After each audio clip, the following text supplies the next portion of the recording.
Hi, I'm Kina, and today I'm going to be teaching you some acrylic painting techniques to make a simple landscape. This is the first class of many designed for beginners, in which I hope to teach you some of the skills that I've picked up over the years. My intent is for each class to build upon the last, giving you a variety of skills to use in your own art practice. Let's get started. So the first thing you'll need is a canvas.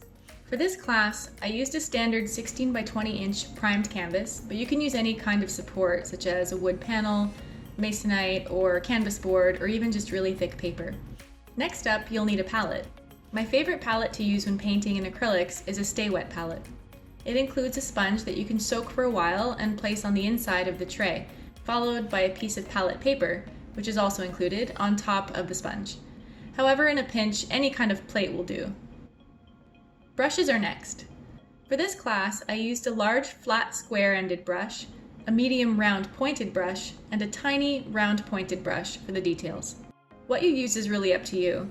Brushes can vary greatly in price and quality. I'm not too picky as to which I buy, so long as they do what I need them to do. For beginners, I'd recommend checking out the acrylic and oil brush selection in an art store. And of course, you'll need paint. Any acrylic paint will do. Just don't mix acrylics with oil-based paints and you're good to go. If you want more info on where and what to buy, feel free to ask me in the comments. In this video, I use ultramarine blue, primary magenta, black, and white. Some other things to have handy are a jar of water. I like to use jars so that I don't confuse them with my tea and coffee mugs. Some paper towel for drying your brushes, and maybe an apron or an old paint shirt to protect your clothes. Now you're ready to start painting. After you've put some paint on your palette, take your largest brush, the flat one, and dab at the edge of the blue swatch to grab some of the paint. An important note here is to pick up paint with the side of your brush to retain the brush's shape. You don't want giant globs of paint on it. The paint should be evenly spread on the brush so that you can take advantage of the square shape.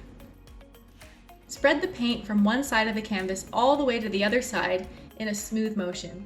It might take a little bit of practice, but it's important to use your whole arm, and sometimes even your whole body, when doing these long strokes so that they remain evenly spread.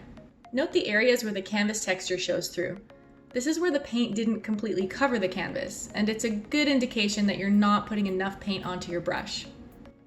If you have the opposite problem, you may end up with really thick paint. Keep smoothing it out from side to side, and make sure it's evenly spread. For the scene I'm making here, note that I'm only doing side to side brush strokes and not up and down or diagonal. This helps make it look more like the sky. Next, without washing your brush, grab some magenta and place it close to the blue on your palette to mix some purple. Make sure to make enough purple to cover the next third of your canvas. Apply the purple in a similar fashion, starting at one end and spreading it in long, smooth motions back and forth. Be sure to overlap the blue a little bit so that they can blend. These long motions ensure that you are not only applying paint to the canvas, but that you are also pulling paint across it. This pushing and pulling back and forth on the canvas is what blends the colors together for a smoother transition. Fill in the last third of the canvas by grabbing some unmixed magenta with your brush. At the bottom of my canvas, I took a little bit of white and added it to the magenta and spread that from side to side. An important note is that for acrylics to blend, you have to have a fair bit of paint on your brush. You also have to work relatively quickly because once the paint on the canvas dries, it is very difficult to get the colors to blend with each other. Sometimes dipping your brush in water could help the blending process, but don't use too much or it'll start to drip. Depending on how thickly you applied the paint, it may take anywhere from 15 to 45 minutes for your canvas to dry. I waited about half an hour and then decided to use some black paint to make some trees. I add black paint to my palette and switch to my medium pointed brush. When adding paint to a round brush, it helps to spin the brush away from the paint as you're adding it so that it smooths the paint onto the bristles instead of just picking up a blob of paint. By doing this, we can retain the brush's natural shape when painting, which will make it a lot easier to do detail work. Alright, now we're going to paint some trees. We'll start with some vertical lines dividing up the canvas. The first one I started about a third of the way down the canvas and extended it to the bottom. Note the perspective here. I'm placing the smaller trees closer to the middle to give the illusion that they're a bit further away, while the larger trees get placed on the edges to make it look like they're closer. Once I have my tree trunks all lined up, I go in with the same brush, the medium one, and start the branches. Starting at the top center of the rightmost tree, I apply some pressure with the brush as I pull away in a curved motion to make a branch, letting go gradually at the end of the stroke, giving it a feathery tip. I repeat this step one branch under the other all the way to the bottom of the tree trunk.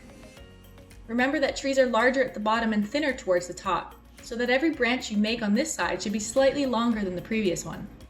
I repeat my tree branches for all of the trees. Now for my favorite part, the finishing touches. I add some stars to the sky using my smallest pointed brush and some white paint. I always try to take my time painting stars. Stars look more natural when they are placed randomly, with varied size and intensity. Otherwise it could look a bit flat. Try making some of them a bit bigger and others super tiny to give some depth. I always paint the edges of my canvas because it makes it look a little nicer when you hang it up. That way I don't even need a frame.